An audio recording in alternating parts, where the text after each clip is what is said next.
right. Well, let's get the ball rolling, shall we, everyone? Woo! Right. So, welcome, Liam and Glam. Thank you for joining me today on the big stage.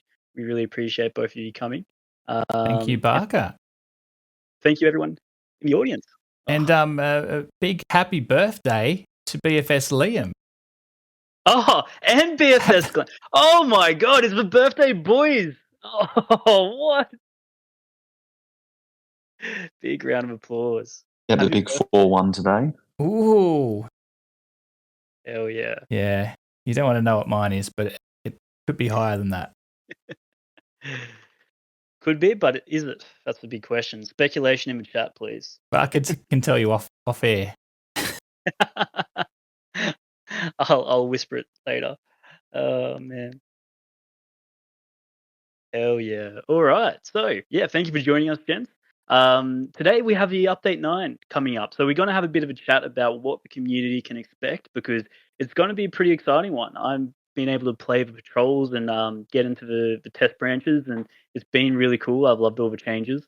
And yeah. Well, Liam, so I guess the big question is, what are kind of like the major big topics that the community can expect, the big changes that are going to be coming in the next update?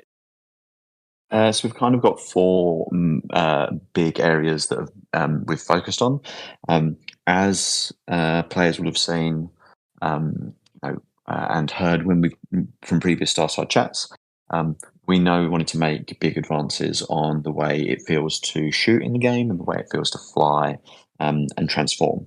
And some of those things have come out across previous updates. Some of them have, needed some improvements across those updates, and that will continue on. And we've got some more of those changes and updates in this in update 9, specifically around dodging. And to go alongside the transforming stuff in update 8. We've got a really big expansion of what patrols are going to be like in the future, and we've got some exciting new weapons to shoot a couple of exciting new enemies in those patrols. Oh yeah. So I guess we should probably just start off with maybe the ranger weapons. So I know that we've got a couple of different rarities coming in. We've did a little sneak peek in the sneak peek channel where we kind of hinted to a couple of new rarity items. So purple and orange. That's really cool. What's kind of your philosophy around the new values behind these weapons? Well, we just felt that it was time we started to push the envelope on what the powerful and rare weapons can do in the game. We obviously over the last few updates, the ranger set has been expanding, and we've been giving players new options across the different weapon types.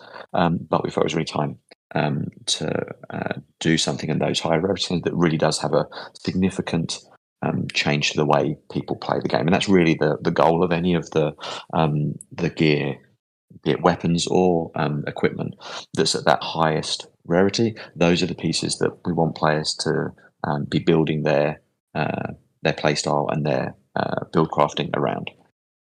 Obviously, this is just us, starting to dip our toe in this direction with just these 2 examples.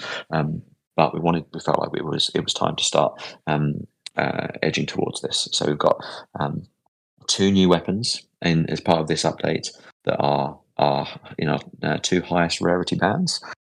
We have the Protector, and we have the Shining Death. The Protector is a assault rifle that gives you a little bit of a helping hand with your aiming. It's got those bullets that are going to home in a little bit towards their targets, kind of similar to the assault super, but not quite anywhere near as powerful.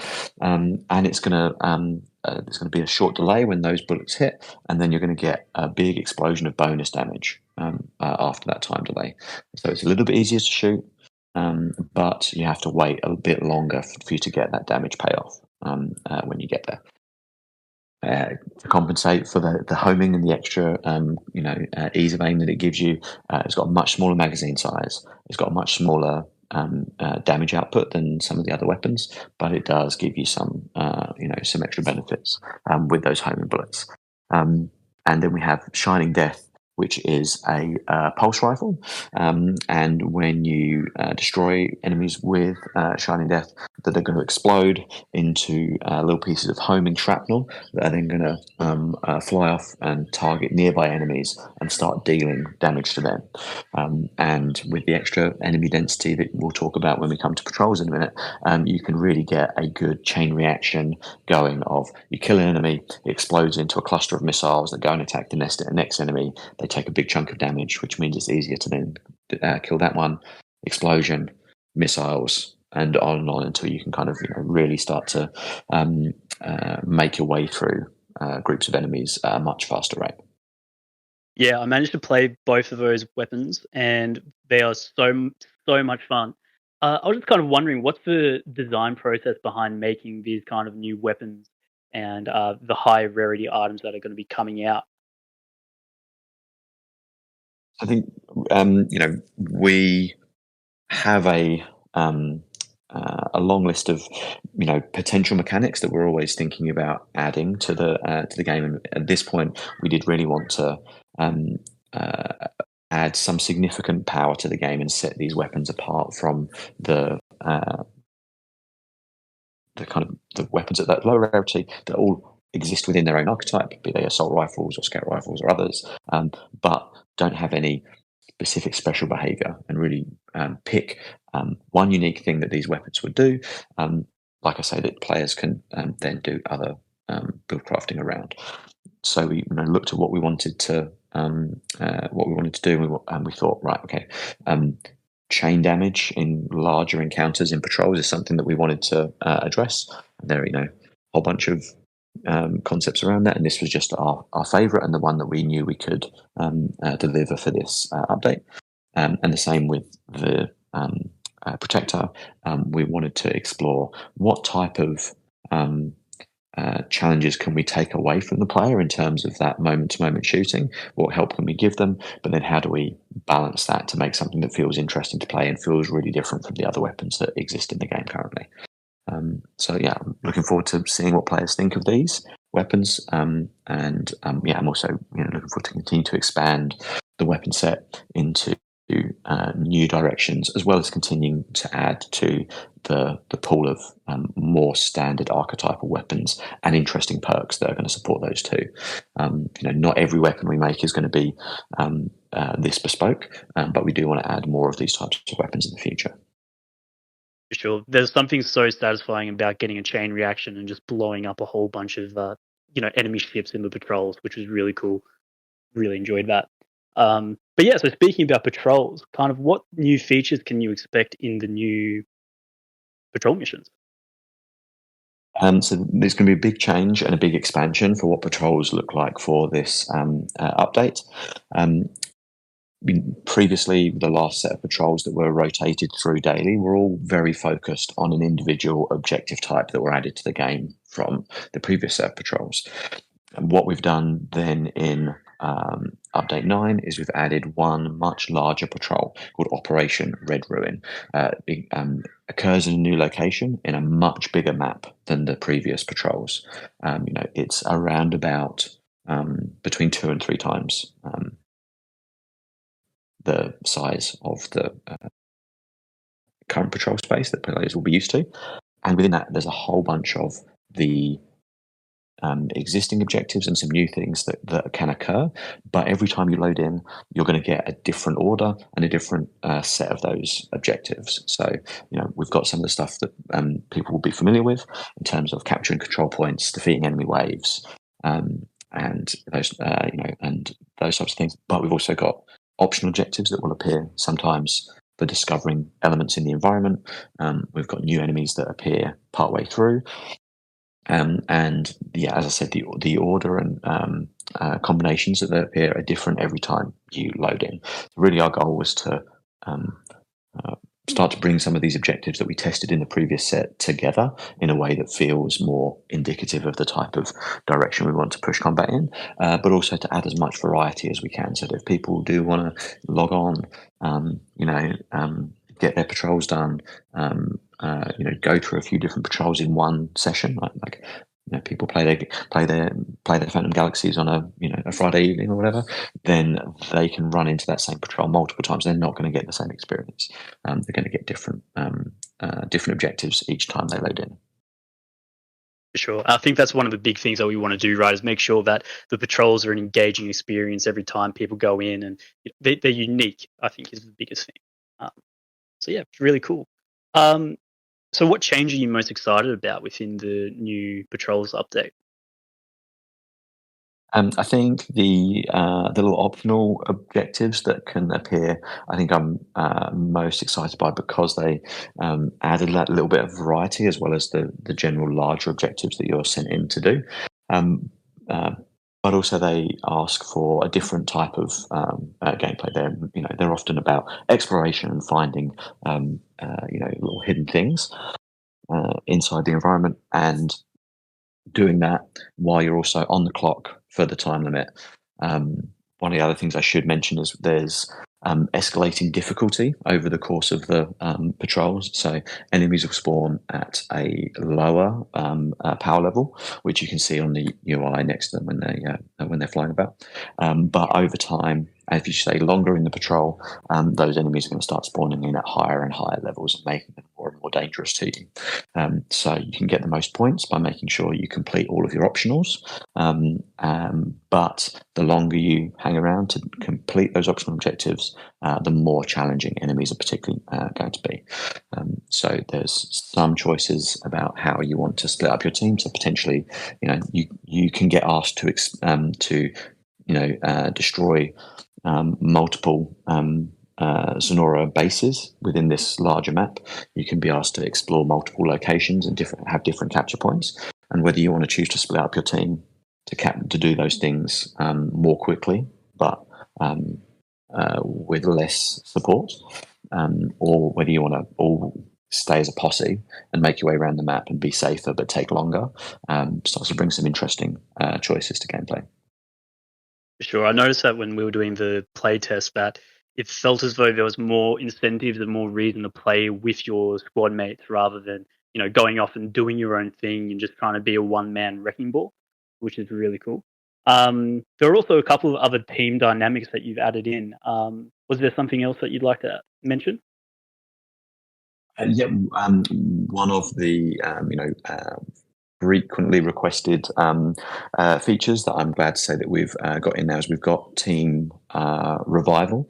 So there's a lot of different permutations and combinations of how this works, based on whether you're on your own or in a party. But broadly speaking, when you die, you're not going to just be able to just instantly respawn yourself as you could previously. There's going to be a timer that you have to wait out, but that timer can be circumvented by one of your buddies flying over, holding F, and they're going to revive you and bring you back into the fight, rather than having to sit through that longer respawn timer.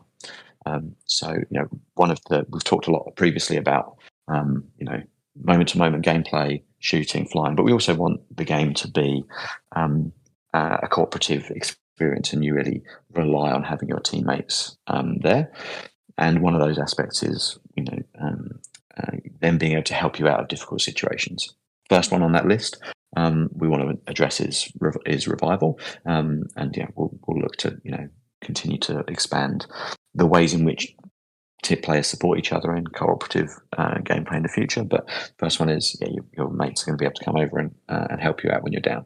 Now, if you died in a really difficult position where it's hard to revive you, then you will still be able to revive yourself after that timer elapses. So you're not stuck there forever on the patrol. But ideally, the teams that score the most points and get the best bonus rewards from patrols are the ones that are going to be able to either not die in the first place or not get taken out, and then or revive their buddies when they go down.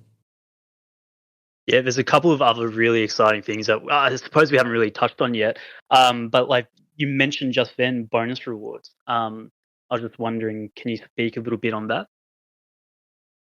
Yep. So, we introduced a score-based system for patrols in a previous update, and I did say this was something that would be, expanded on in the future.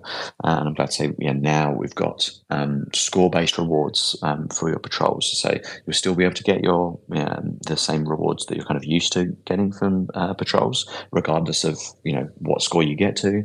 But if you do get to those high level of scores, there's going to be levels of extra rewards you can get to.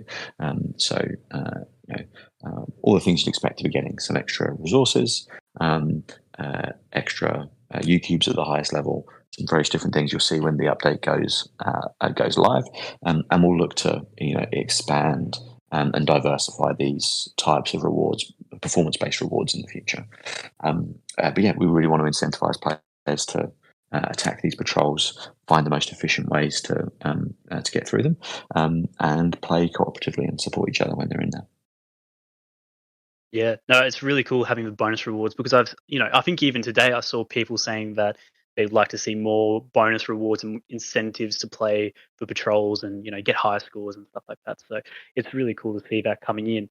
But there's also been a lot of people kind of talking in the community about how it can be difficult for people to get into the patrols. I was just wondering if there's been any new additions to kind of counteract the difficulties finding a game. Yeah, we definitely heard people saying that it was a pain point to have to organise other players to play patrols with, or try and log on at times when you think there's going to be more players around. So for Operation Red Ruin and all our patrols, the majority of our patrols going forwards, who knows whether we might have patrol variations in the future that can't be played solo, but Operation Red Ruin Update 9 is definitely playable solo. So you'll go over to the patrols terminal just like before, go to queue, and then currently the solo play timeout is set at 90 seconds. So if you wait for 90 seconds and no one else is in the queue for matchmaking to play, then you'll be asked, sorry, unfortunately we couldn't find anyone. Do you want to jump into this patrol on your own? So we've kept that in mind with the difficulty balancing of this.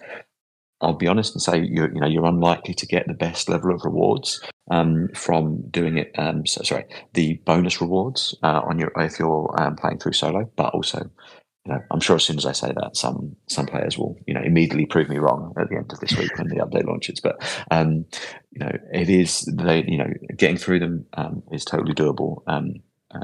On your own. So if you want to go through and get your rewards for the week and do it on your own, then you can totally do that now. Oh no, that's very exciting. I know the community is going to be pretty hyped for that. I was also wondering the new enemies that we can see in the patrols. What are they? What can we expect? Yep. So the Zenora are starting to deploy some new units in their operations, and we're going to see the first two of those. So we have a Zenoran madman, or exploder, as you may hear them or see them called, who's your classic. Just wants to run up into your face and explode right next to you and cause you massive damage. They don't have a huge amount of health, but they fly directly at you at a decent speed. So we really wanted to push the players to have to deal with different challenges with enemies. That's really the goal of all of our enemy design, is to present different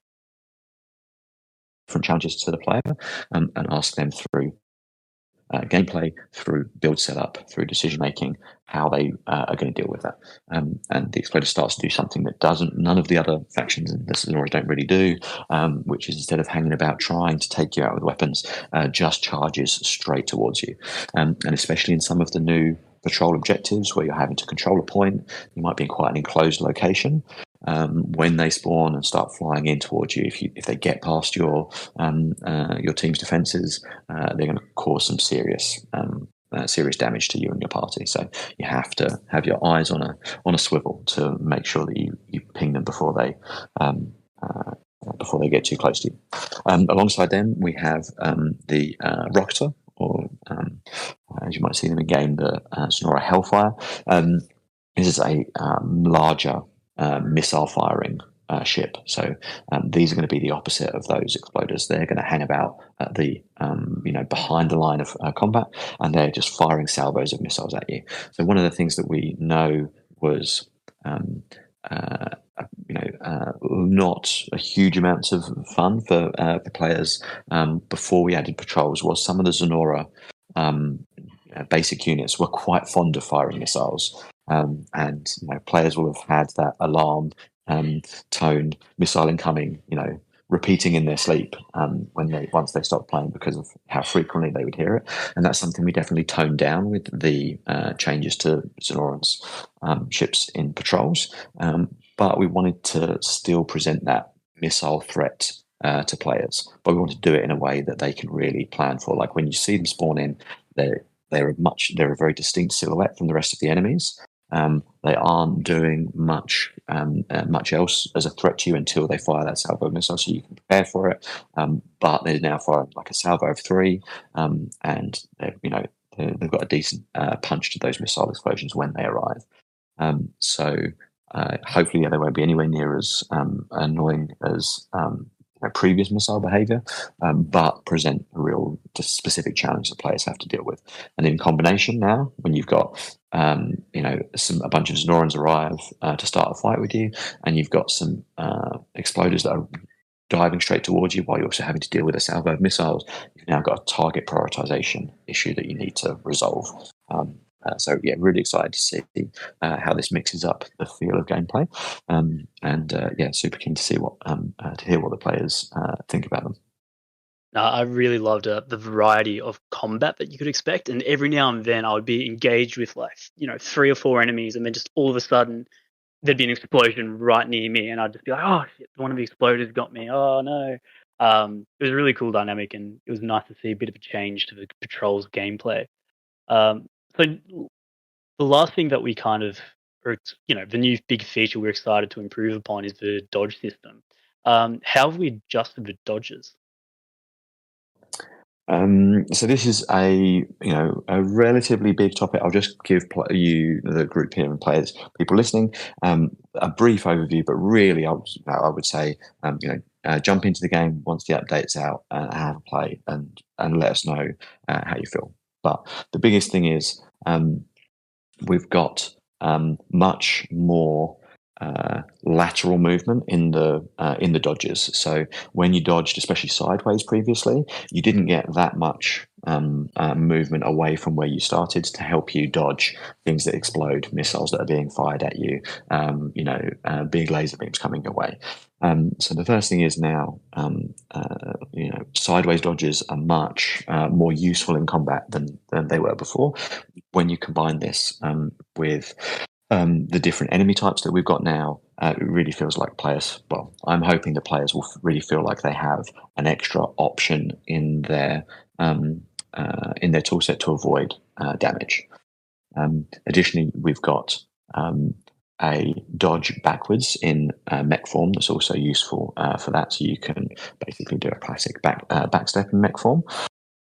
And then we've got a couple of dodges that also transform you from one mode into the other that I think are going to really help players switch between modes more frequently. So this is something that I've talked about in Starside Chat before, and talked to people about a lot on Discord, of us wanting to really define a role for being in mech form and a role for when you want to be in ship form.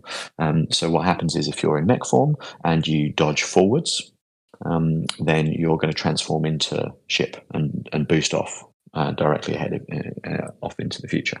And then when you're in ship form and you dodge backwards, that's going to transform you into mech form, and you're ready to then do whatever you need to do in mech form. So you've got sideways dodges in both forms, and they both have their uses. And then backwards and forwards, you've got transforming that can happen in one direction, or maneuverability options there. And you can also dodge forwards in ship form just to get an extra little speed boost going forwards.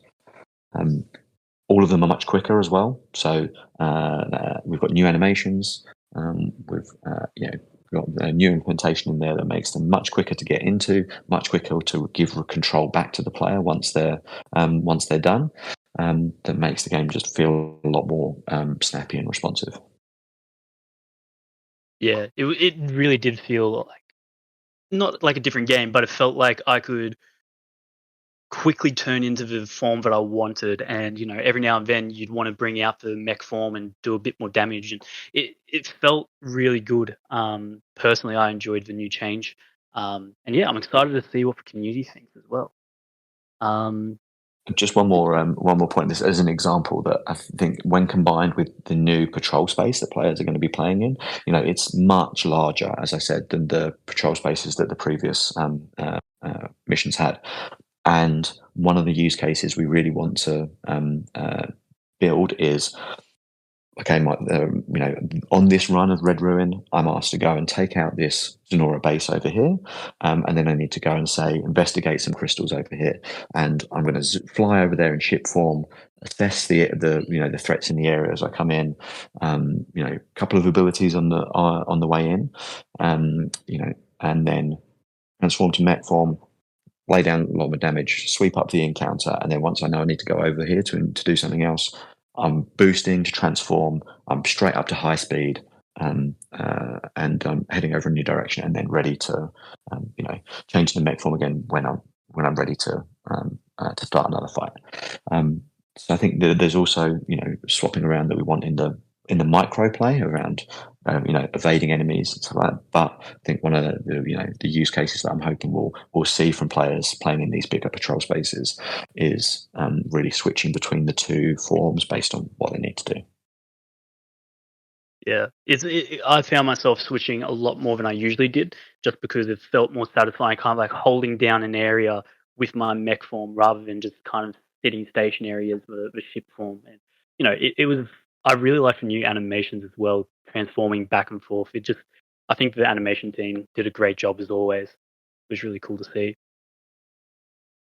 Yeah, But the yeah, animation team done great in bringing animations that really still sell what's happening, but allow it to happen really fast. Because that's we want to have the best of both worlds, right? We want to have something that's really evocative of having a transforming mech. But we also don't want to make the player wait for too long while that transform happens, and we want to give them control back as soon as we can. yeah, for sure. Um, Well, I think that we should probably jump into the community questions because I think we've kind of covered most of the major things that are kind of inside the new update that's coming up in 2 days, hopefully, subject to change. But yeah, we're feeling pretty confident that we'll be getting it out on Thursday, Australia time. Um, but yeah, so the first question that the community asked that I think would be really good is, how does the team envision the game should feel for players? Yeah, I think this is a really interesting topic. I think we end up talking a lot about some specifics of particular features or changes or micro elements of gameplay. But I think it's also good to discuss what the higher level, broader vision for how the game should feel. And um, it should.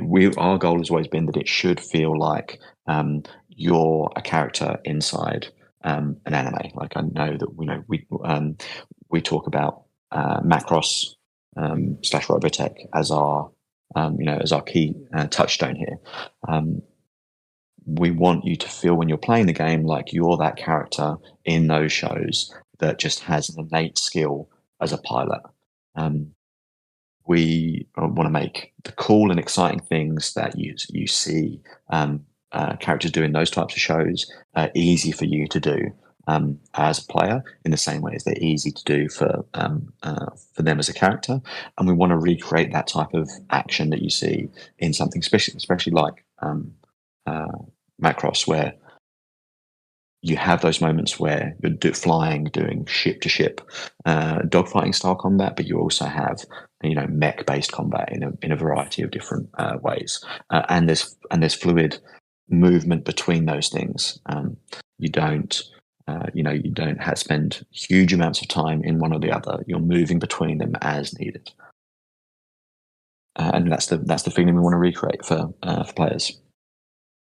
Sure. It's a great goal, and I think that we're definitely taking the right steps towards it. Um, I think a lot of people, they kind of really hope that there'll be a melee system added as well.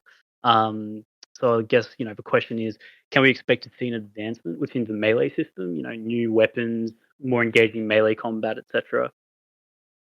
Yeah, I mean, melee's been high on our list of things to address in combat gameplay for a while, and I hope that in a future update, after update 9, we're going to deliver on our first step in towards what we think that looks like. So as often is the case, our first step isn't going to necessarily open up a huge number of build options yet, but we're going to make a significant change to make melee combat easier to do, and have a distinct moment in combat where it's the right choice. Where it's the right time to use it, and it has a big impact there, but also has a downside if you use it at the wrong time. So yeah, definitely something we're working on, and I don't want to make any promises as to when that what update that's going to arrive in, but it's definitely on its way in the near future. Yeah, I know Mr. NFT will be very excited about that. He's always going on about the melee combat in the Discord. Um, so I suppose another question that the community said is, how many more maps will you make in patrols, considering PG is ready to exit early access? I think really the message I'd want to send is we're just always looking to iterate and improve on what we're building in patrols, and I think this is something else we'll probably likely talk about across our other questions. That I get a little bit sneak peek of what we're going to talk about. That we'll continue to add more gameplay objectives, things we ask players to do, and new environments to do them in. And we want to continue to use everything that we've got in as many interesting combinations as we can. So, obviously, Operation Red Ruin exists in a whole new location with some big space stations, a big new crazy red asteroid field. But doesn't mean this is the last time you're going to see, the previous locations.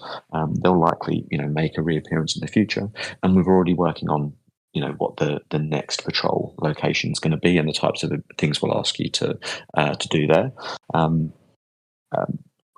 So I don't have a definite number that we're trying to hit. Well, we don't have one. We're just trying to continually add and improve on what we're on the content we're making, the challenges we present to players, and the variety that we can make to keep the game being as interesting as possible. For sure. So the next question from the community is, when will we see the story expanded? So yeah, I think this is what I was alluding to. We definitely want to deliver more story about this universe and about these factions and in this place. Previously, over the last updates, we've really been focusing on broadening the palette of actions of what you get asked to do, and that's something we are still going to, that is probably still our primary focus, but we do want to start to look at how we tell stories in this context of repeatable cooperative gameplay. We're still experimenting and figuring this out on and we don't have an exact solution on what that looks like, and it's probably not going to look exactly like the missions that players play through in the game currently, because those are mostly done single player. So there's no significant story elements within Operation Red Ruin. There are a little bit more insight into Znora a little bit there, but it's definitely something we want to add more of in the future. I'm just in chat as well while I'm here, and I just saw a question that I'll just address while we're talking about patrols, and from from someone's asking, are old patrols still going to be on rotation? So when update 9 launches, no, it'll just be Operation Red Ruin as the only patrol that's currently available. But within that, that's got a lot of variety of what it contains. So you're going to run Red Ruin one time, and you're going to get a certain number of objectives of a certain type.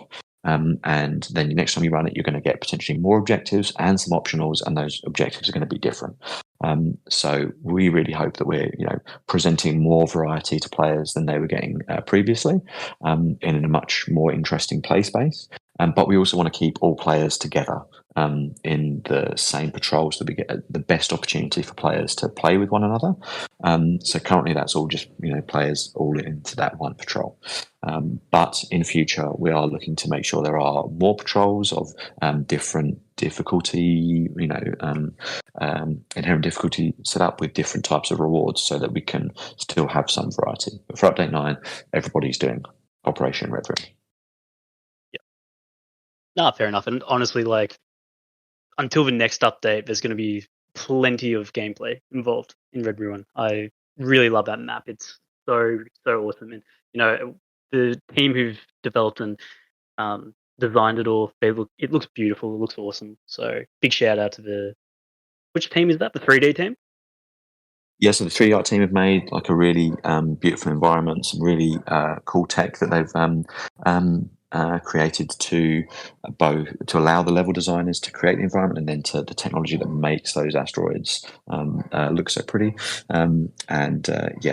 Huge effort from across all of the departments, from sound and visual effects and design and Dev and QA.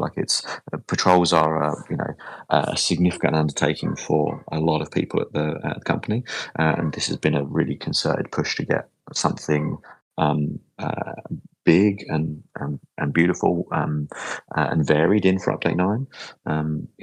Super excited to play it with people this week, and then to hear what people think of it. Yeah, no, it's going to be really awesome to see the community reaction. I reckon everybody's going to love the new map. So the next question is, can we have a rarity upgrade system put into the game so we can upgrade our origin weapons to the highest rarity? Okay, yeah, so this is a really interesting question. For me, I think there are kind of two parts to this. One is a rarity upgrade system. We've definitely got a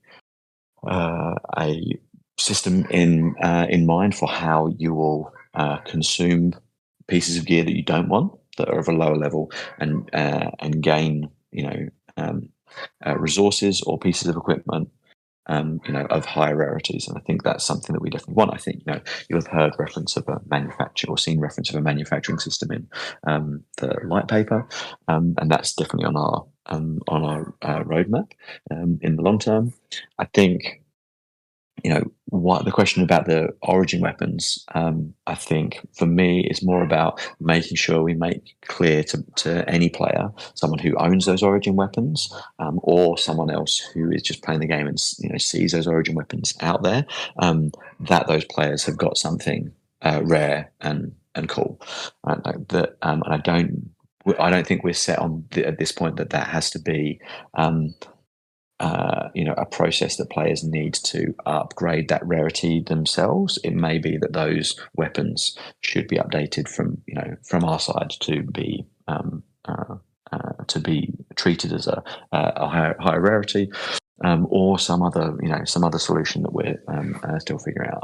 I wouldn't say that the onus is on the players to fulfill that fantasy of these rare origin weapons. I think that's something that we'll look to continue to support.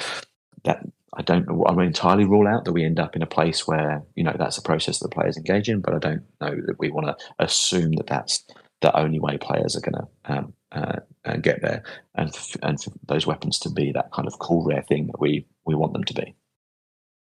For sure. Let's be honest, the origin weapons, they're innately just a rare special item.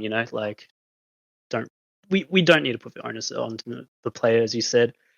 So the next question is, what is the end vision for leveling progression systems in the game for Gear, Avatar, and Starfighter?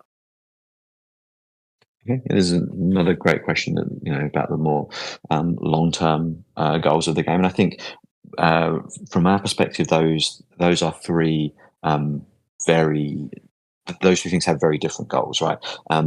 Uh, Gear is very much targeted around that build crafting that we want players to be able to do. As the game presents more challenging and elaborate content for you to take on and complete, then we want to make sure that there's different gear options that support different play styles, that are aimed towards different mech classes, that present players with interesting gameplay and choices there.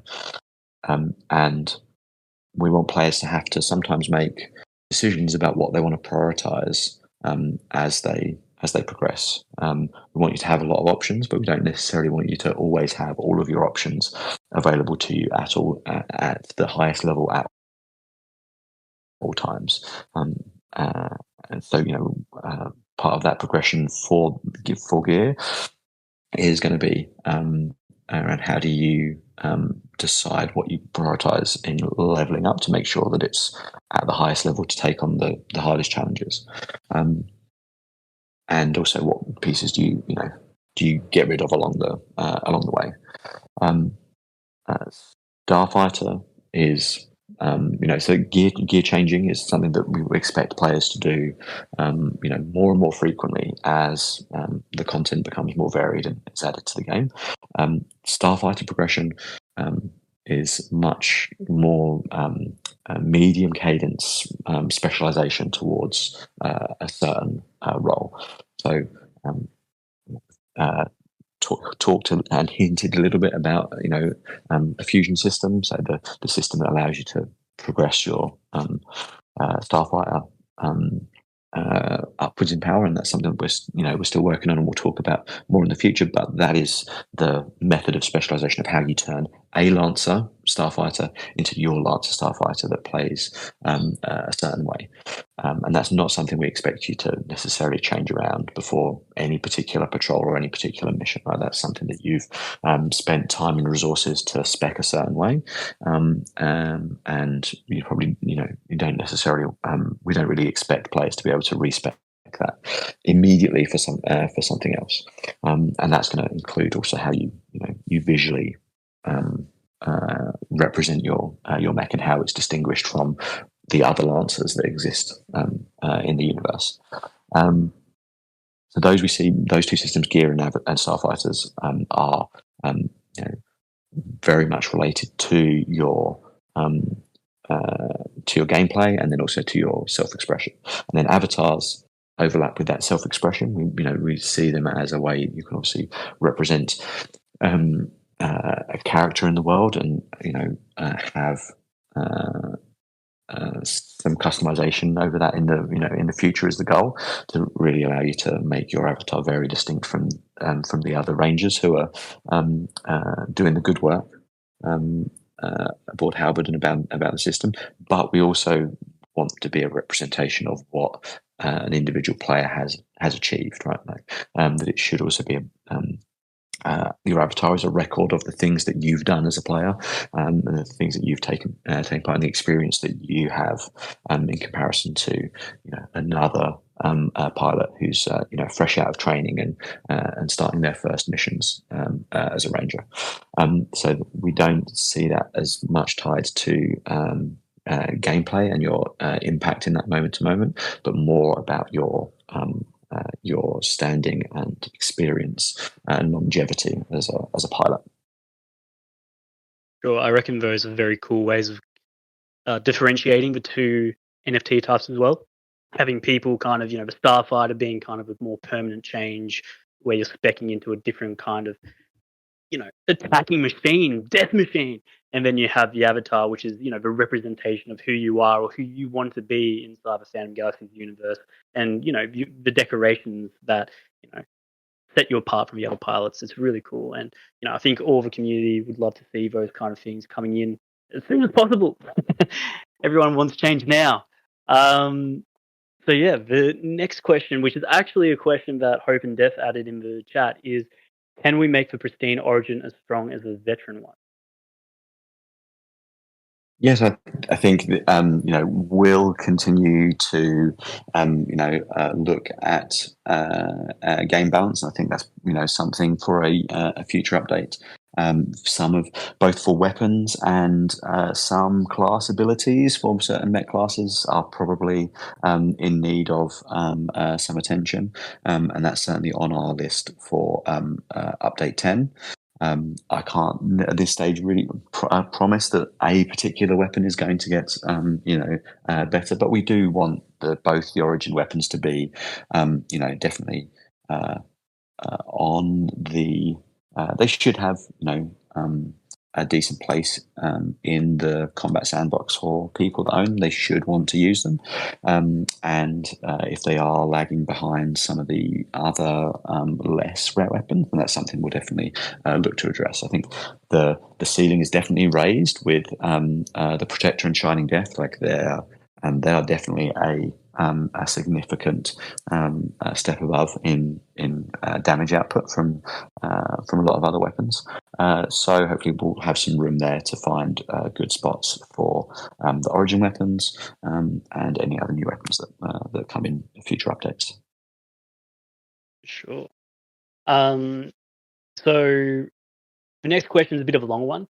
This is from one of the community members. Recent changes like the locking of elite track points to account rather than pilots seem to be moving away from utility for NFTs. What is the team planning doing to make NFT ownership feel more rewarding and meaningful? Yes, I think there's two parts that I think. I think the change for the elite track to be account based was really where it should always have been. Like if you look at battle passes and their various different types across different games, in games where they have multiple characters, most of those types of rewards are account based rather than character based. Having said that, this is something that we want to address for players who do own those NFTs, and I wouldn't want to commit to exactly when, but in an update, in the very near future, you're going to see a new Ranger track that's exclusive for those NFT holders, with rewards that. While there'll be some overlap, you'll see some of the similar types of rewards that you see on those other tracks. There'll be the quantities will be different, and there'll also be some exclusive rewards that are only going to exist on that track for those NFT holders. Yeah, no, and that's just the first of there are obviously more that we want to do to separate the experience as a free to play player, a player who's who's decided to purchase stuff, and then also an NFT holder as a separate, especially for those holders of Origin NFTs, to reward them in a different way as well. For sure, we aren't ruling out all the NFT holders. Don't worry, people. We're still we're looking for ways to give you love. So the next question is, when will the team consider shifting focus to give players PvP elements the community want? I think we have to make some prioritizations and some choices about what we tackle. As I've talked about with the combat, a lot of our focus has been on making moment-to-moment combat feel as good as we can and make some really improvements there, and that carries over and changes how PvP feels to play. But we've because we've been focused over on that gameplay, we haven't added any new features or functionality to PvP. This is something that we're that's been further down our list of roadmap features previously, but is starting to bubble up to the to near the top now that we've started to address a lot of those gameplay features, and we want to support that those players who are playing PvP. And obviously, there are still bounties to be done and rewards to be gained. So we want to add some features there. So I think you'll likely see some additions over in future updates. I would say our primary focus is still on expanding the PvE game. But now that we've had what we feel are wins on in certain areas of the game, we can show a little bit of love to the PvP side of the game also. For sure. Yeah, I'm sure lots of people are glad to hear that we're coming to the stage where PvP is going to get some love. The next question is: if the game is meant to be PvE focused, what would end game content look like? Yes, I think this is a question that touched on some of the things that I've talked about build crafting and challenge, but take all of those things to their not necessarily to the extremes, but to as far as they can be. So the end game content should be the most challenging content in the game that requires planning, communication, build crafting, high skill execution, and is also evocative of the toughest challenges that rangers take on as well. Like thematically, it should feel like the most dangerous foes in the galaxy are being faced in those situations, alongside all that mechanical challenge. And you should get rewards specific to that challenge that are difficult to attain and set you apart from other players who haven't managed to tackle those toughest challenges. We're still working down the path as to what that looks like in PG specifically.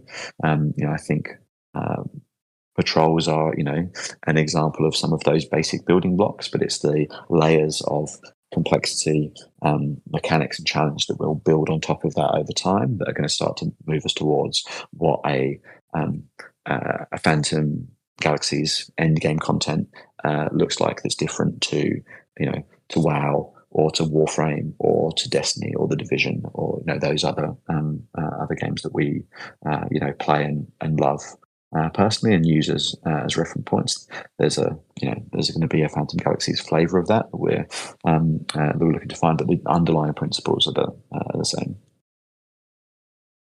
Sure. I think lots of people are excited to see what the end game content looks like, and they want to get to the end of a journey so that they can see it all. It'll be exciting. So this is the last question, which is actually pretty much perfect because we only have 4 minutes left. So thank you everyone who submitted questions. If we didn't get to your question, please feel free to submit it in the next Starside Chat with Liam, and hopefully we'll be able to get to it then. So the last question is: what direction are you going to build out the core gameplay loops and systems? What does a day of PG look like for the player in its final form? Yes, I think in general, the second part of that question is a lot easier to answer in a shorter amount of time. The first part of that is a broad and deep conversation that would take some time to lay out lots of interacting and interlocking systems. But we want Phantom Galaxy to support a variety of different players. We want there to be content that is interesting and challenging enough that if this is your main game that you enjoy spending your time in, that there's always reasons to come back and play. Especially if we consider that challenging content, you're taking on that challenge yourself. Maybe you're helping other players get through that challenging content to get those special rewards. But we also want to make sure that we support players who are, going to log in once a week, once every 2 weeks, to come in and have their dose of transforming mech space combat fun. and make sure that there's layers to all of those sections. So you can be playing a patrol and working on some bounties.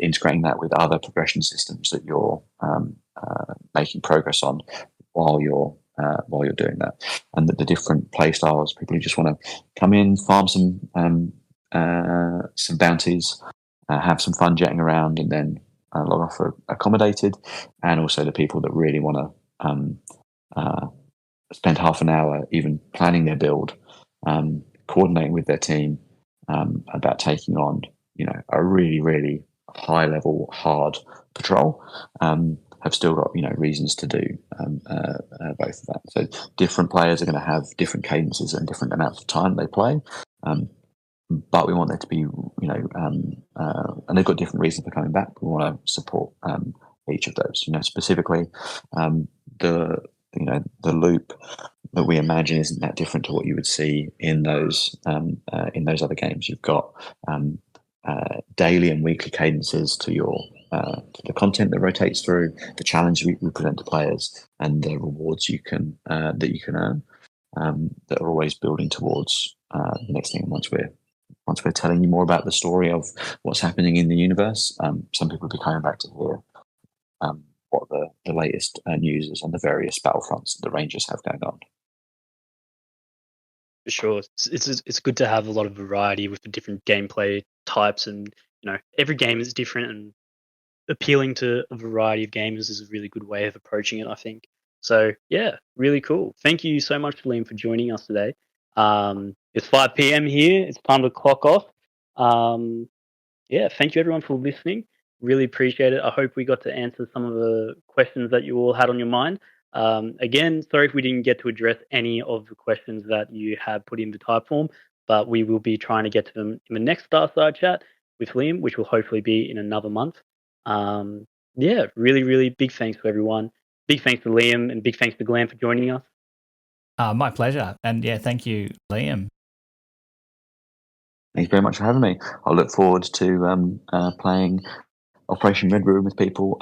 Fingers crossed for at the end of this week. Absolutely, Hell Red yeah. Ruin.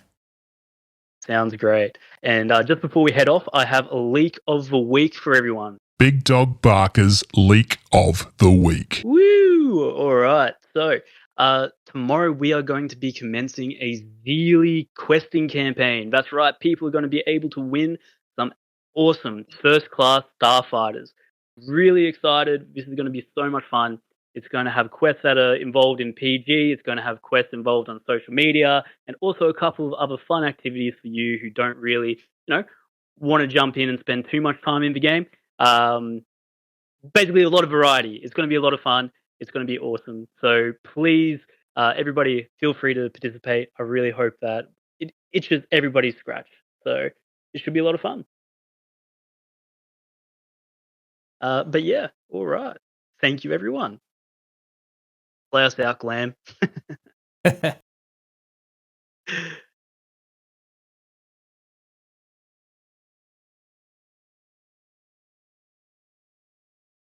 Thanks, everyone. See you later.